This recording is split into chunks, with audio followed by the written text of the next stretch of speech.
Okay, so welcome back to the deep dive. And, our listeners, you guys always point us towards some seriously fascinating stuff. And this time is no different. We've gotten a ton of requests to dig into the Grand Ethiopian Renaissance Dam, the GERD. Yeah. And, we've got a whole stack of your sources here. And honestly, it's clear this thing is way more than just like a big, impressive dam. Yeah. It's like this whole economic game changer. And we got to understand why this information that you guys have sent us is saying that it's worth way more than it even cost to build. Absolutely. You hit the nail on the head there. It's not just about the concrete and steel. This is about strategic potential. And, I'm sure a lot of people know the basics already. Like, yeah, it's the biggest hydropower project in all of Africa. Right. It's on the Blue Nile. But, I think our mission here in this deep dive is to really go beyond the headlines. Yeah, for sure. We need to unpack why it's being valued so much higher than that initial construction price tag. Exactly. So let's get right into it. Everyone knows, or most people probably know, that it costs $4.85 billion to build? Yeah, somewhere in that range.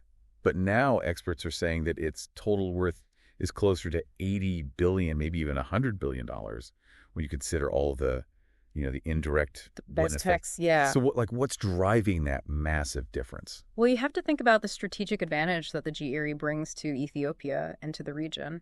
And that, this ability for them to be more energy independent and even potentially, export energy to neighboring countries. That's where you start to see these huge, economic multipliers come into play. It's not just about what it produces directly. It's about all these doors that it opens up. Okay, so let's talk about the energy part of it, because that seems to be pretty huge. I mean, we're talking about a dam with the capacity to generate 5,000 megawatts. Right. Which translates to roughly 15,700 gigawatt hours of electricity annually. Every year. And and if you look at even just the average price of electricity in the region being around, let's say, 7 cents per kilowatt hour, that means potentially $1.1 billion in revenue per year just from selling electricity. Right, just from the power generation side. And that's just year one.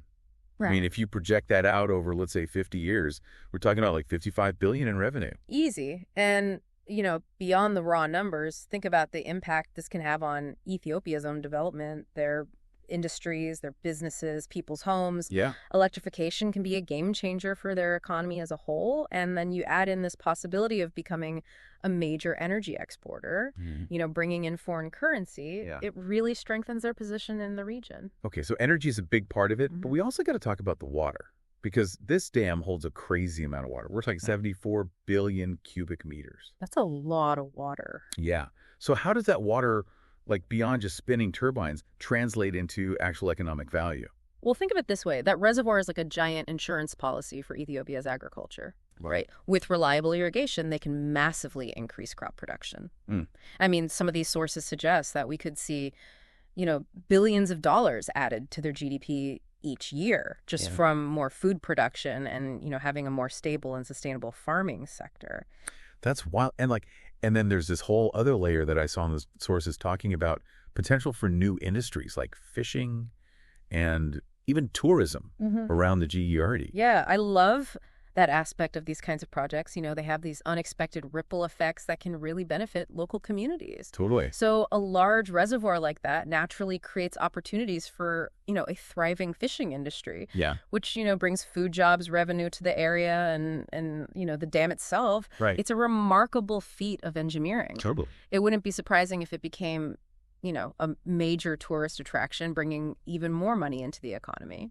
So when you factor in all of those things, the energy, the agriculture, the new industries, the economic benefit seriously overshadows that initial cost of building the dam. Exactly. And I think that's really what that $80 billion valuation is trying to capture. Right. It's not just about one thing. It's about this interconnected web of benefits that all come together to create this huge long-term value. Yeah, this isn't just a power plant, right? Right. It's about way more than that. It's a statement. It's saying that Ethiopia is aiming to become, a real powerhouse in the region through sustainable development and smart resource management. So listeners, the big takeaway here from this deep dive is that the Grand Ethiopian Renaissance Dam, it's way more than just a dam.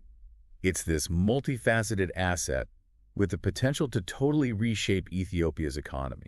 We're talking energy independence, we're talking agricultural growth, we're talking the creation of brand new industries, and all of this leads to a long-term value that blows that initial investment out of the water.